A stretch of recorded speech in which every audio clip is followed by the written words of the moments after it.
നിങ്ങളറിയോ മഹാനായ കണ്ണിയത്ത് ഉസ്താദ് വലിയ മഹാനാണല്ലോ. കണ്ണിയത്ത് ഉസ്താദ് ഒരു കറാഹത്ത് പോലും ചെയ്യാത്ത മഹാനാണ്. തന്റെ ജീവിതത്തിൽ ഒരു കറാഹത്ത് പോലും ഉണ്ട് എന്ന് ഒരാൾക്ക് പോലും പറയാൻ കഴിയാത്ത മഹാനായ റഈസുൽ മുഹഖഖീൻ കണ്ണിയത്ത് അഹ്മദ് മുസ്ലിയാർ. കണ്ണിയത്ത് ഉസ്താദ് എന്തോ ഒരു ആവശ്യത്തിന് വേണ്ടി ഒരാളിങ്ങനെ വിളിച്ചോ, അയാളിങ്ങനെ വിളിക്കുകയാണ്. പക്ഷെ അയാൾ വിളി കേട്ടോ, എന്നിട്ടും വിളി കേൾക്കാത്തതുപോലെ അയാൾ അഭിനയിക്കുകയാണ്.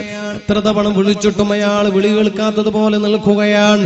ആ നേരത്തെ കണ്ണിയത്ത് ഉസ്താദ് മനസ്സ് വേദനിച്ചപ്പോ പറഞ്ഞുപോയി, ആ വിളി കേൾക്കാത്തവൻ ഭ്രാന്തനാണ്, വിളി കേൾക്കാത്തവൻ പിരാന്തനാണ്.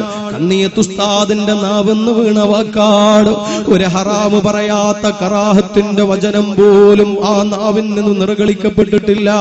അത്രയും നല്ല നാവിൻ തുമ്പിൽ നിന്ന് ആ വിളി കേൾക്കാത്തവൻ ഭ്രാന്തനാണെന്ന് പറഞ്ഞപ്പോ മരണം വരെ പിന്നീടവന് പിരാന്താണ്. കണ്ണിയത്ത് ഉസ്താദിന്റെ ചരിത്രത്തിൽ ഇത് രേഖപ്പെട്ട് കിടക്കുകയാണ്. മഹാന്മാരുടെ നാവിൽ നിന്നോ അങ്ങനൊരു വാക്ക് വീണു പോയാൽ അതിന്റെ ദുരന്തം വല്ലാത്തതാണ്.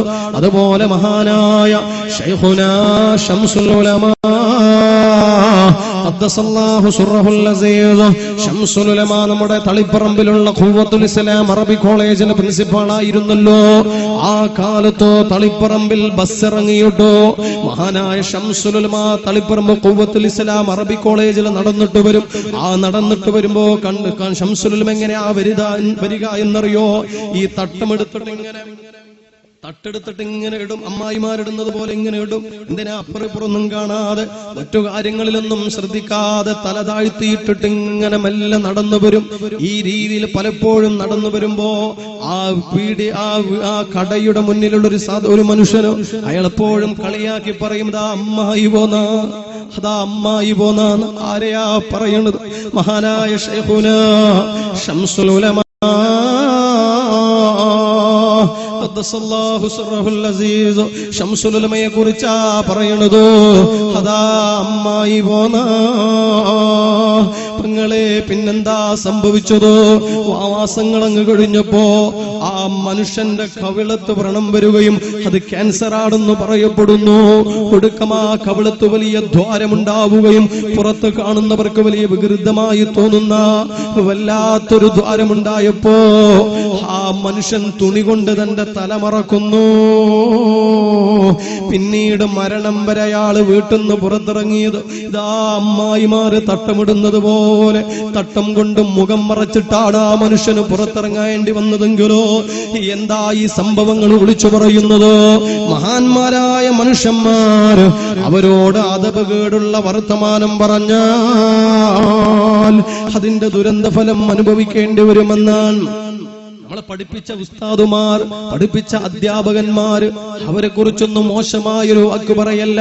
ഒന്ന് അടിച്ചതിന്റെ പേരിലോ ഒന്ന് നുള്ളിയതിന്റെ പേരിലോ അയാൾ അങ്ങനെയാ ഇങ്ങനെയാ എന്നൊക്കെ പറയുമ്പോ വലിയ കുരുത്തക്കേടുള്ള വാക്കാണ്.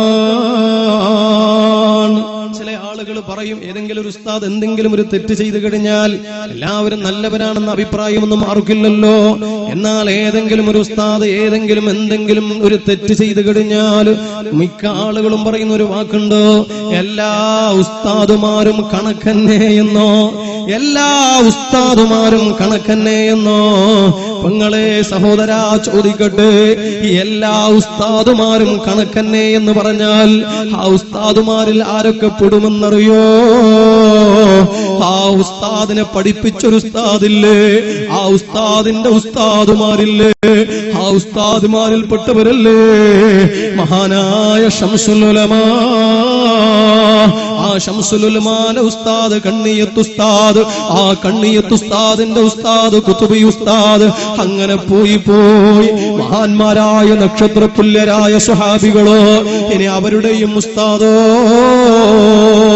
ഉസ്താദുമാരുടെ ഉസ്താദ് മുഹമ്മദുർ റസൂലുള്ളാഹ് സ്വല്ലല്ലാഹു അലൈഹി വസല്ലം തങ്ങളാ. അപ്പൊ എല്ലാ ഉസ്താദുമാരും കണക്കന്നെ എന്ന് പറഞ്ഞാൽ അവരിൽ ആരും പെടുമെന്നറിയോ? മുഹമ്മദുർ റസൂലുള്ളാഹ് സ്വല്ലല്ലാഹു അലൈഹി വസല്ലം തങ്ങളും പെടുന്നതാണ്. അതുകൊണ്ട് അങ്ങനെയുള്ള അദബുകേടിന്റെ വർത്തമാനം പറയല്ല. ആരെങ്കിലും എന്തെങ്കിലും തെറ്റ് ചെയ്തു കഴിഞ്ഞാൽ അത് അവരുമായി നമുക്ക് സംസാരിച്ചു തീർക്കാമല്ലോ. അതിന്റെ പേരിൽ എല്ലാവരെയും ആക്ഷേപിക്കാൻ നിന്നാൽ, എല്ലാവർക്കും എതിരെ ഗുരുത്തക്കേടിന്റെ വാക്കുകൾ പറഞ്ഞാൽ പിന്നെ അതിന്റെ ദുരന്തം മരണം വരെ അനുഭവിക്കേണ്ടി വരുന്നു. ഇതൊക്കെ പറയുമ്പോ ചില ആളുകൾ ചിന്തിക്കും, ഇവനെ ഈ മൈക്കൊന്ന് മാറ്റിത്തരും, ഇതിന്റെ അർത്ഥമുണ്ട്, വല്ലാണ്ട് വായിക്കടി. നേരത്തെ ഞാൻ പരമാവധി നോക്കിയത്. ചില ആളുകൾ ചിന്തിക്കും, അല്ല ഉസ്താദെ, ഞാൻ കുറെ കാലമായി പറയാൻ തുടങ്ങി, എനിക്കൊന്നും ആയിട്ടില്ലല്ലോ എന്ന്. ഈ അദബുകേടിന്റെ വർത്താനം ഞാൻ പണ്ടേ പറയാൻ തുടങ്ങിയതാ.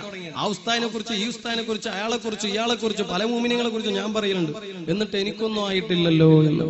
അങ്ങനെ ആരെങ്കിലും ചിന്തിക്കുന്നുണ്ടെങ്കിൽ അവരോട് പറയുകയാണ്, അതേ മഹാനായ മുഹമ്മദുർ റസൂലുള്ളാഹി സ്വല്ലല്ലാഹു അലൈഹി വസല്ലമ തങ്ങൾ കഅബയുടെ സമീപത്ത് വന്നങ്ങ് സുജൂദ് ചെയ്യുകയാണ്. ആ നേരത്ത് മക്കാ മുശ്രിക്കീങ്ങള് അബൂജഹലും മുത്തുബത്തും ശൈബത്തും ഒക്കെ ഒരു ഭാഗത്തിരിക്കുന്നുണ്ടോ. റസൂലുള്ളാഹി സ്വല്ലല്ലാഹു അലൈഹി വസല്ലമ തങ്ങൾ സുജൂദ് ചെയ്യുന്നത് കണ്ടപ്പോ ഒരു ചീഞ്ഞളിഞ്ഞ ഒട്ടകത്തിന്റെ കുടൽമാല കൊണ്ടുവരുന്നു. എന്നിട്ട് റസൂലുള്ളാഹിന്റെ കഴുത്തിലേക്ക് ചാർത്തുകയാണ്. സുജൂദിൽ കിടക്കുന്ന റസൂലുള്ളാഹിക്ക് എഴുന്നേൽക്കാൻ കഴിയുന്നില്ല. എന്റെ പ്രിയപ്പെട്ടവരെ ചിന്തിക്കൂ, റസൂലുള്ളാഹിക്ക് എഴുന്നേൽക്കാൻ കഴിയുന്നില്ല. വല്ലാതെ പ്രയാസപ്പെടുകയാണ്. ഇത് കണ്ടിട്ട് അബൂജഹലും കൂട്ടരും ചിരിക്കുകയാണ്. ആ നേരത്ത് ഫാത്തിമ എന്ന പൊന്നുമോൾ ഓടി വരുന്നു. ആ റസൂലുള്ളാഹിന്റെ കഴുത്തിൽ നിന്ന് ഒട്ടകത്തിന്റെ കുടൽമാലയങ്ങ് മാറ്റിവെക്കുകയാണ്. റസൂലുള്ള പതിയെ എഴുന്നേൽക്കുകയാണ്. റസൂലുള്ളാഹിക്ക് വല്ലാതെ ശരീരം വേദനിക്കുന്നുണ്ടോ, അതിലേറെ റസൂലുള്ളാഹിന്റെ മനസ്സും വേദനിച്ചിട്ടുണ്ടോ. ആ കഅബയുടെ കില്ല് പിടിച്ചിട്ട് റസൂലുള്ള പറയുകയാണ്, اللهم عليك بقريش اللهم عليك بأبي جهل. അതേ ഖുറൈശികളെ നശിപ്പിക്കണേ അല്ലാഹ്, അബൂജഹലിനെ നശിപ്പിക്കണേ അല്ലാഹ്. അന്നാ സദസ്സിൽ 13 മുശ്രിക്കീങ്ങൾ ഉണ്ടായിരുന്നു. ആ 13 പേരുടെയും പേരെടുത്തു പറഞ്ഞിട്ട് റസൂലുള്ളാഹി പറയുകയാണ്, ഇവരെ നീ നശിപ്പിക്കണേ അല്ലാഹ്. അതങ്ങ് കഴിഞ്ഞു, ദിവസങ്ങൾ കഴിഞ്ഞു. അബൂജഹൽ ചിന്തിച്ചിട്ടുണ്ടാവും, നമുക്കൊന്നും ആയിട്ടില്ലല്ലോ എന്ന്. ഏതുപോലെ നേരത്തെ ആ മറ്റേ ചങ്ങായി ചിന്തിച്ചതുപോലെ, ഞാൻ കുറെ കാലായല്ലോ പറയാൻ തുടങ്ങിയിട്ടോ, എന്നിട്ട് എനിക്കൊന്നും സംഭവിച്ചിട്ടില്ലല്ലോ. അതുപോലെ അബൂജഹലും ചിന്തിച്ചിട്ടുണ്ടാവും, ആ മുഹമ്മദ് ദുആരുന്നിട്ടും എനിക്കൊന്നും പറ്റിയിട്ടില്ലല്ലോ. മാസങ്ങൾ കഴിഞ്ഞു, ഒരു കുഴപ്പവുമില്ല, കുഴപ്പവും സംഭവിച്ചില്ല എന്ന് മാത്രമല്ല, ഒടുക്കമാ പുന്നാര നബിതങ്ങൾ മക്കയിൽ നിന്ന് നാടുവിടേണ്ടി വന്നു. മദീനയിലേക്ക് ഹിജ്റ വരെ പോകേണ്ടി വന്നു. അപ്പോഴും അബൂജഹലിനൊന്നും സംഭവിച്ചില്ലല്ലോ.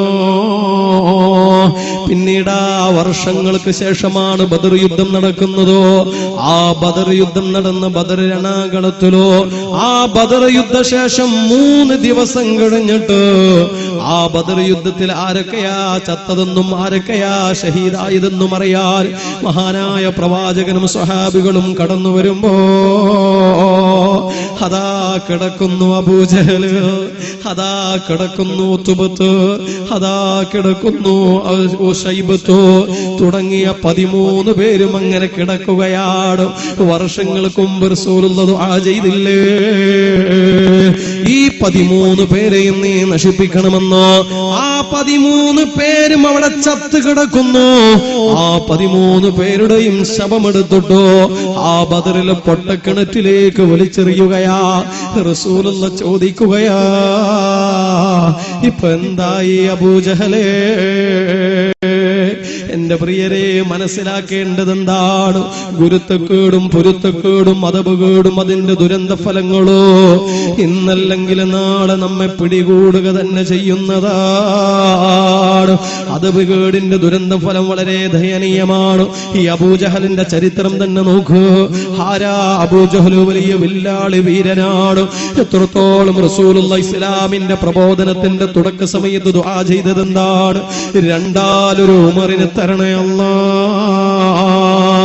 ഈ ഇസ്ലാമിക പ്രബോധനം മുന്നോട്ട് കൊണ്ടുപോകാൻ ഞങ്ങൾക്ക് ശക്തി പകരാൻ രണ്ടാലൊരു ഉമറിന് തരണേ അല്ലാഹ് എന്നാണ് അന്നാണ് മഹാനായ റസൂലുള്ളാഹി സ്വല്ലല്ലാഹു അലൈഹി വസല്ലമ തങ്ങൾ ദുആ ചെയ്തതോ. ഏതായി രണ്ടാലൊരു ഉമറോ, ഒന്നിരിക്കെ ഉമർ ഇബ്നുൽ ഖത്താബ് അല്ലെങ്കിൽ അബൂജഹലോ, ഈ രണ്ടുപേരിൽ ഏതെങ്കിലും ഒരാളെ നീ മുസ്ലിമാക്കണേ അല്ലാഹ് എന്ന് റസൂലുള്ളാഹി സ്വല്ലല്ലാഹു അലൈഹി വസല്ലമ തങ്ങൾ ദുആ ചെയ്യുകയാ. ഒടുക്കമെന്തേ സംഭവിച്ചത്? ഉമർ റളിയല്ലാഹു അൻഹു വിശ്വാസിയാകുന്നു. അബൂജഹലിന് ഇസ്ലാമിലേക്ക് കടന്നു വരാൻ കഴിഞ്ഞില്ല. കാരണം അബൂജഹൽ ഒരുപാട് അദബുകേടുള്ള വർത്തമാനവും പ്രവർത്തനവും ചെയ്തിട്ടുണ്ട്. മാത്രമല്ല അബൂജഹലിന്റെ പതനം എങ്ങനെയാണ്? വലിയ വീരനാണ്, വില്ലാളി വീരനുമാണ്, വീരശൂര പരാക്രമിയാണ്. പക്ഷേ അബൂജഹൽ എങ്ങനാ ബദറിൽ മരിച്ചു വീണതോ? ബദർ യുദ്ധം നടന്നുകൊണ്ടിരിക്കുമ്പോ ഇസ്ലാമിൽ യുദ്ധത്തിന് വേണ്ടി കടന്നു വന്ന രണ്ട് കുഞ്ഞുമക്കളുണ്ട്, രണ്ട് ചെറിയ പിള്ളേര്. ആ രണ്ട് കുട്ടികൾ വന്നിട്ട് ബഹുമാനപ്പെട്ട അബ്ദുറഹ്മാൻ ഇബ്നു ഔഫ് റളിയല്ലാഹു അൻഹുവിനോട് ചോദിക്കുകയാണ്, ഇങ്ങനെ തോണ്ടിയിട്ട് ചോദിക്കുകയാണ്, എളാപ്പാ അബൂജഹലിനെ ഒന്ന് കാണിച്ചു തരോ? ചെറിയ മക്കളാ ചോദിക്കുന്നത്, അബൂജഹലിനെ കാണിച്ചു തരോ എന്നോ. അപ്പൊ മറ്റേ കുട്ടിയും ചോദിക്കുകയാണ്, അബൂജഹലിനെ കാണിച്ചു തരോ എന്നോ. അന്നേരം അബ്ദുറഹ്മാൻ ഇബ്നു ഔഫ് ചിന്തിച്ചു, പടച്ചോനെ ഇവരെന്തിനാ അബൂജഹലിനെ കാണുന്നത്? അബൂജഹൽ ഇവര് കണ്ട ഇടങ്ങാറാണ്. പക്ഷെ ഏതായാലും മക്കളോട് ചോദിച്ചു, മക്കളെ ഇങ്ങക്ക് കാണാനുള്ള പൂതി കൊണ്ടാണോ ചോദിക്കുന്നത്? മക്കള് പറയാണ്, അല്ല അല്ല, അബൂജഹൽ റസൂലുള്ളാഹിനെ ചീത്ത വിളിച്ചിട്ടില്ലേ? പുന്നാര നബിതങ്ങളെ ചീത്ത വിളിച്ച അബൂജഹലിനെ ഞങ്ങൾ വെറുതെ വിടൂല എന്നാ ഈ കുഞ്ഞുമക്കൾ പറയുന്നതോ. വളരെ ദൂരെ നിന്ന് അബ്ദുറഹ്മാൻ ഇബ്നു ഔഫ് കാണിച്ചു കൊടുക്കുകയാണ്, കുട്ടികളേതാ കാണുന്ന വലിയ പന പോലെ നിൽക്കുന്ന ആ മനുഷ്യനുണ്ടല്ലോ, അവനാണ് ധീരനായ അബൂജഹൽ എന്ന് പറഞ്ഞപ്പോ ഈ രണ്ട് കുഞ്ഞുമക്കൾ അവരുടെ കയ്യിലുള്ള ആയുധം എടുത്തിട്ടോ ആ ബദറിന്റെ യുദ്ധക്കളത്തിൽ അങ്ങ് ഓടുകയാണ്. അബൂജഹലിലേക്ക് ഓടിപ്പോകുന്നു.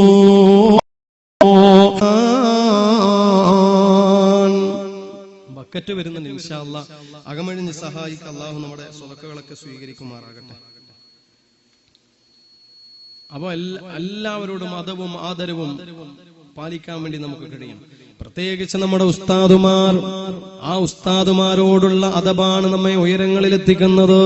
അതല്ലേ മഹാനായ കണ്ണിയത്ത് ഉസ്താദ് വലിയ പണ്ഡിതനാണല്ലോ. ഇത്രയും വലിയ ഉയരം കിട്ടാനുള്ള കാരണം എന്താണ്? ഇത്രയും വലിയ ഉയർച്ച കിട്ടാനുള്ള നിദാനം എന്താ? കണ്ണിയത്ത് ഉസ്താദിന് ഉസ്താദുമാരോട് വല്ലാത്ത സ്നേഹമാണ്. എത്രത്തോളം എന്നറിയോ? പട്ടിക്കാട് കോളേജിൽ കണ്ണിയത്ത് ഉസ്താദ് പഠിപ്പിക്കുന്ന കാലം അന്ന് ആ ക്ലാസ്സിൽ പഠിച്ചൊരു വിദ്യാർത്ഥി ഇന്ന് വലിയ പണ്ഡിതനാണ്, നമ്മുടെ ഉസ്താദുമാരിൽപ്പെട്ടവരാണ്. ആ ഉസ്താദുമാരിൽപ്പെട്ട ആ മഹാൻ നമുക്ക് പറഞ്ഞു തരികയാണ്, കണ്ണിയത്ത് ഉസ്താദ് ഒരു ദിവസം ക്ലാസ് എടുക്കാൻ വേണ്ടി വന്നപ്പോ എല്ലാ വിദ്യാർത്ഥികളോടും പറഞ്ഞു, നിങ്ങൾ കിതാബുകളൊക്കെ പൂട്ടിവെക്കോ. അപ്പൊ എല്ലാ വിദ്യാർത്ഥികളും കിതാബുകൾ അങ്ങ് പൂട്ടിവെക്കുകയാണ്. അങ്ങനെ കണ്ണിയത്ത് ഉസ്താദ്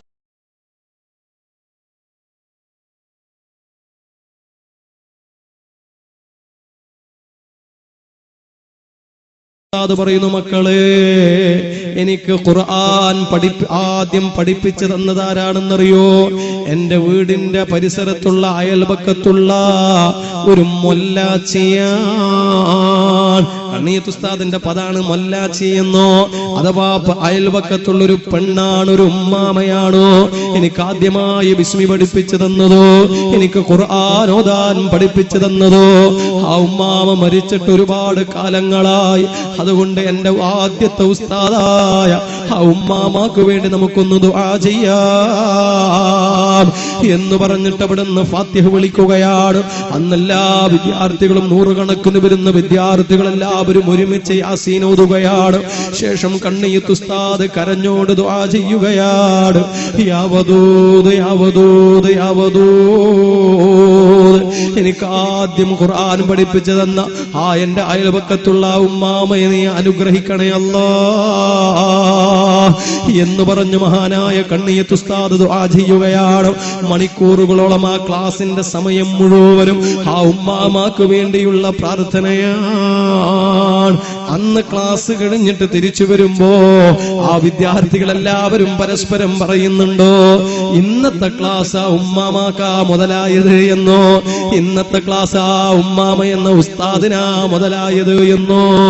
എന്തേ കാരണം? ഉസ്താദ് ശിഷ്യന്റെ ദുആയാണ്.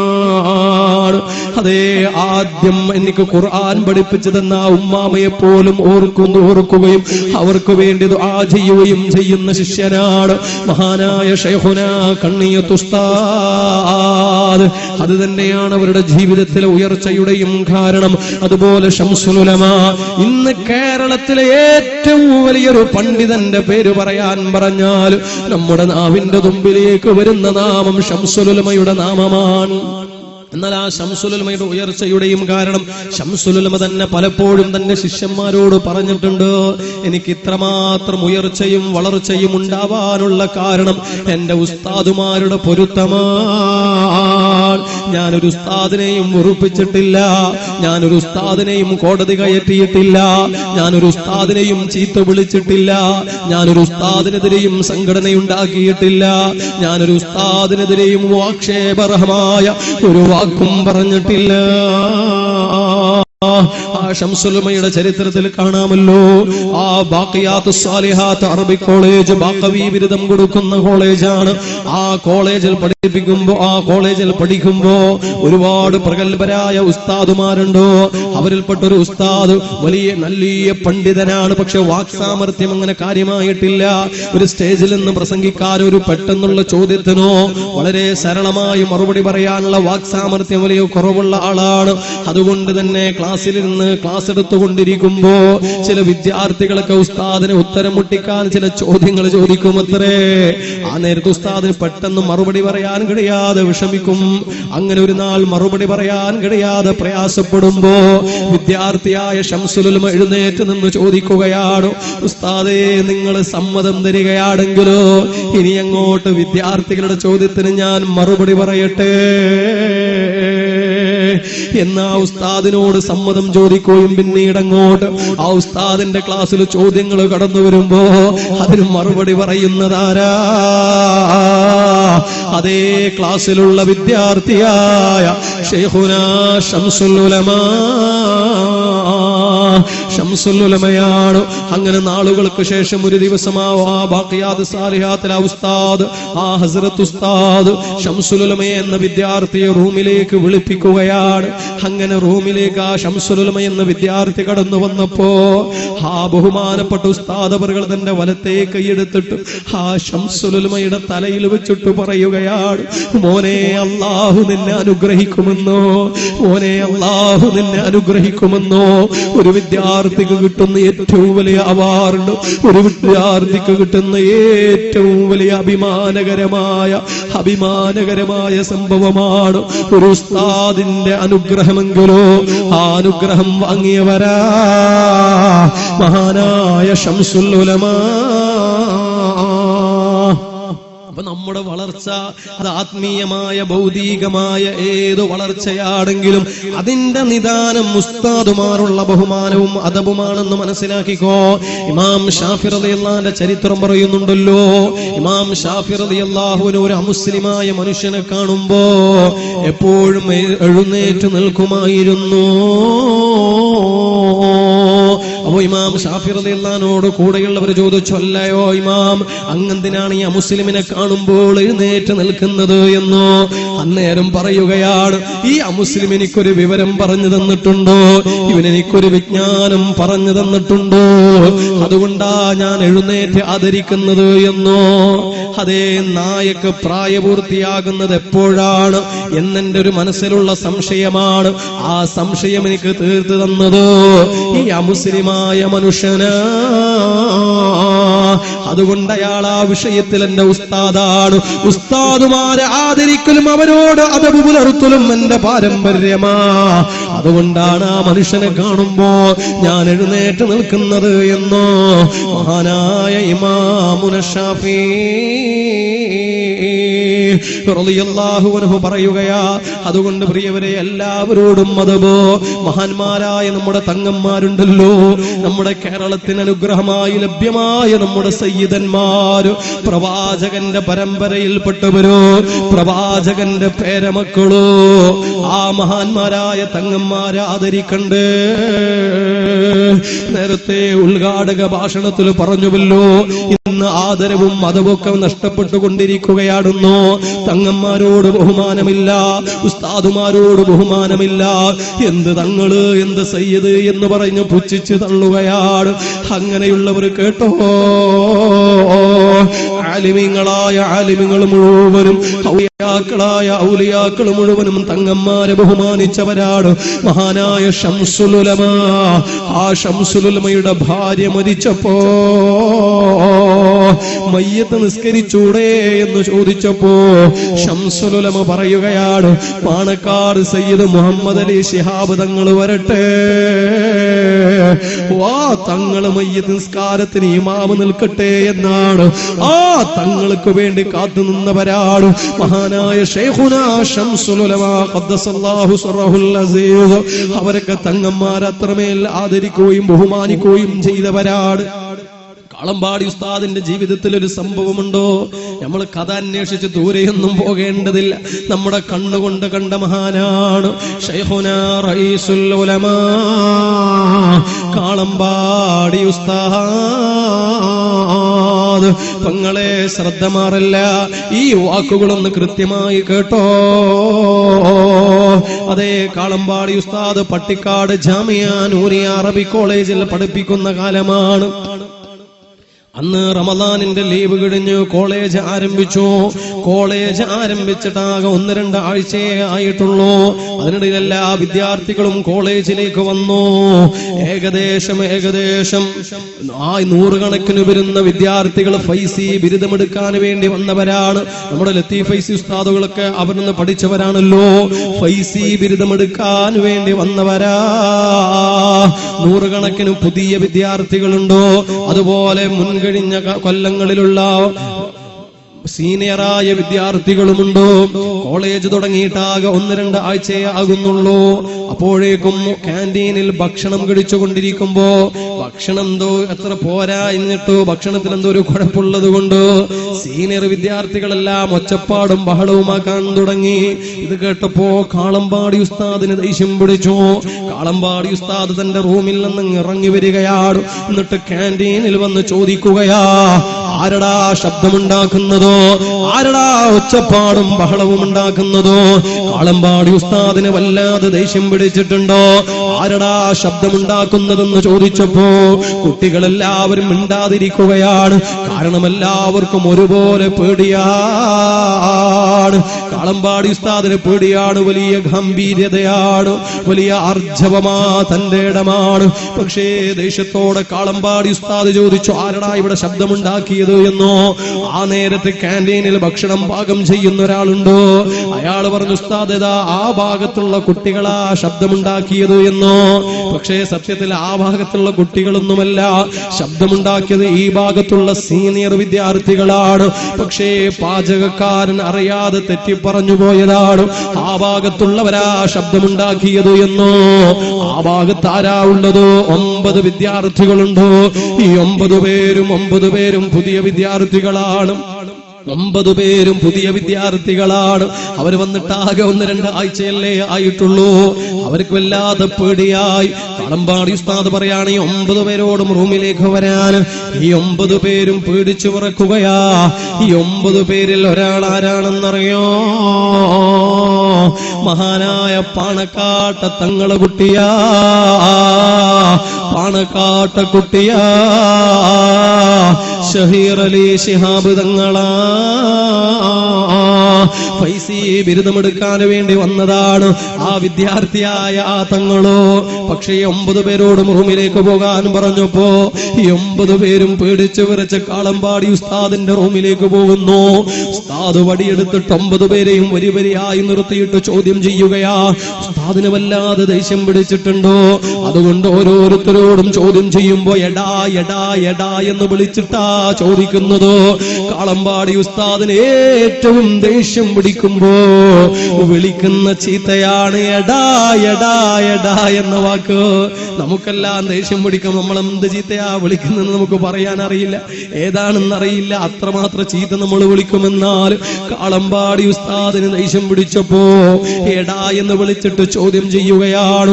9 പേരെയും വരിവരിയായി നിർത്തിയിട്ട് ചോദിക്കുകയാ, എടാ നിന്റെ പേരെന്താ, എടാ നിന്റെ നാടെവിടെയാ? ഇങ്ങനെ ഓരോരുത്തരോടും ചോദിച്ചു ചോദിച്ചു ചോദിച്ചു 9ാമതായി മാറി നിൽക്കുന്ന പാണക്കാട്ട കുട്ടിയുടെ മുഖത്ത് നോക്കി ചോദിക്കുകയാണ്. പക്ഷെ ഇത് പാണക്കാട്ട കുട്ടിയാണെന്ന് കാളമ്പാടി ഉസ്താദിന് അറിയൂല. കോളേജ് തുടങ്ങിയിട്ട് എത്രയല്ലേ ആയിട്ടുള്ളൂ, പരിചയപ്പെടാനൊന്നും സമയം കിട്ടിയിട്ടില്ലല്ലോ. ഉസ്താദ് ദേഷ്യത്തോട് ചോദിക്കുന്നു, എടാ നിന്റെ പേരെന്താടാ, നിന്റെ നാടെവിടെയാടാ എന്ന് കാളമ്പാടി ഉസ്താദ് ചോദിച്ചപ്പോ ആ തങ്ങളെ കുട്ടി പറയാട്, ഞാൻ പാണക്കാട്ടു നിന്നാണ്, ഞാൻ ഷഹീർ അലിയാ, പാണക്കാട്ട് നിന്നാണെന്ന് കേട്ടപ്പോ ഉസ്താദാകെ ബേജാറായി തന്റെ കയ്യിലുള്ള വടിയങ്ങ് വലിച്ചെറിഞ്ഞു. എന്നിട്ടാ തങ്ങളെ കുട്ടിയുടെ കാലിലേക്ക് അങ്ങ് വീഴുന്നു. ആരായത്, ആരായത്? മഹാനായ കാളമ്പാടി ഉസ്താദ് ആയിരക്കണക്കിന് വരുന്ന ഫൈസി ബിരുദധാരികളെ ഈ സമൂഹത്തിന് പകർന്നു കൊടുത്ത അഗ്രേസ്യരായ സമസ്തയുടെ പ്രസിഡന്റായ മഹാനായ കാളമ്പാടി ഉസ്താദ് എന്ന വയസ്സായ സാധുവായ പണ്ഡിതൻ തന്റെ കോളേജിലേക്ക് വന്ന ആ തങ്ങളെന്ന വിദ്യാർത്ഥിയുടെ കാലിലങ്ങ് വീഴുകയാണ്. ആ കാലങ്ങ് നെഞ്ചോട് ചേർത്ത് പിടിച്ചിട്ട് കാളമ്പാടി ഉസ്താദ് പറയാണ്, മാപ്പാക്കണേ തങ്ങളെ, മാപ്പാക്കണേ തങ്ങളെ, അറിയാതെ പറഞ്ഞു പോയതാണ് തങ്ങളെ, തങ്ങളെ ഞാൻ അറിയാതെ പറഞ്ഞു പോയതാണ്, എന്നോട് മാപ്പാക്ക് തങ്ങളെ എന്ന് മഹാനായ കാളമ്പാടി ഉസ്താദ് കരഞ്ഞോണ്ട് പറയുകയാണ്. ആ നേരത്ത് ആ സദസ്സിലുള്ള 9 പേരും കരയാൻ തുടങ്ങി. കണ്ടവർ കരയാൻ തുടങ്ങി. ആരാ കരയാതിരിക്കുക? ഇത്ര വലിയ പണ്ഡിതൻ തന്റെ വിദ്യാർത്ഥിയുടെ കാല് പിടിച്ചിട്ട് മാപ്പ് തരണേ തങ്ങളെ എന്ന് കരഞ്ഞിട്ട് പറയുമ്പോ അത് കണ്ടു നിൽക്കുന്നവർക്ക് കരയാതിരിക്കാൻ കഴിയോ? തങ്ങൾ പറയാറ്, ഉസ്താദേ എന്റെ കാല് വിടൂ, എനിക്ക് പേടിയാകുന്നു. കാരണം ഇത്ര വലിയ പണ്ഡിതൻ എന്റെ കാല് പിടിക്കുന്നത് എനിക്ക് പേടിയാകുന്നു ഉസ്താദേ. തങ്ങൾ പറഞ്ഞു, ഉസ്താദേ വിടൂ എന്നോ? കാളമ്പാടി ഉസ്താദ് പറയാണ്, തങ്ങൾ മാപ്പാക്കിയാലല്ലാതെ, തങ്ങൾ പൊരുത്തപ്പെട്ട് തന്നാലല്ലാതെ ഞാൻ ഈ കാല് വിടൂല എന്നോ? ഒടുക്കം തങ്ങൾ പറയാണ്, ഞാൻ മാപ്പാക്കി ഉസ്താദേ, ഞാൻ മാപ്പാക്കിയിരിക്കുന്നു. അത് കേട്ടപ്പോൾ മാത്രമാണ് കാളമ്പാടി ഉസ്താദ് അവിടെ നിന്ന് എഴുന്നേറ്റത്. എന്നിട്ട് പറയാണ്, 9 പേരും പോയിക്കോ എന്ന് പറഞ്ഞു, റൂമിലേക്ക് പോട് എന്ന് പറഞ്ഞു 9 പേരെയും റൂമിലേക്ക് അയക്കുകയാണ്.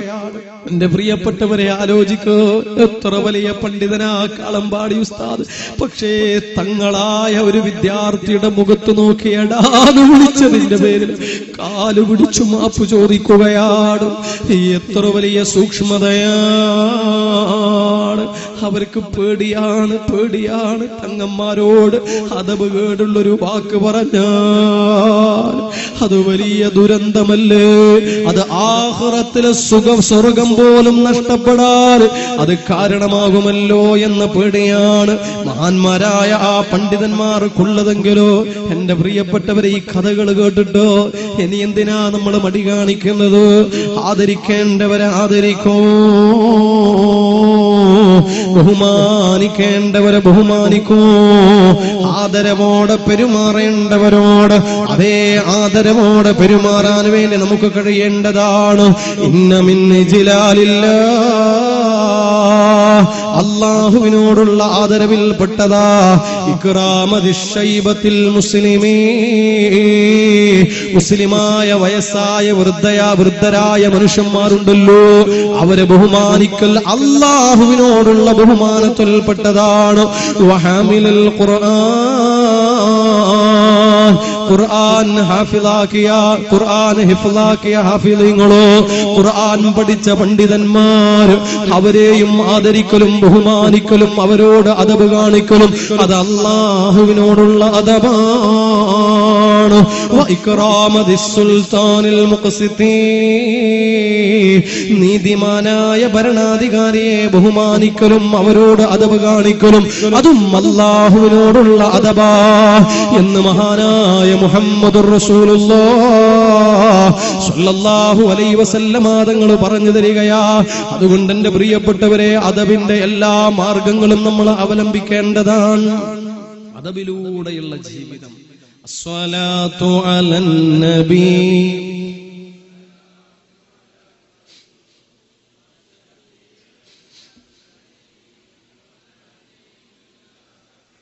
أنت تطلع بيننا في الكواكب كالبدور بل وأشرف منه يا سيدي خير النبي الصلاة والسلام على الرسول الشفيع الأبطهي والحبيب العربي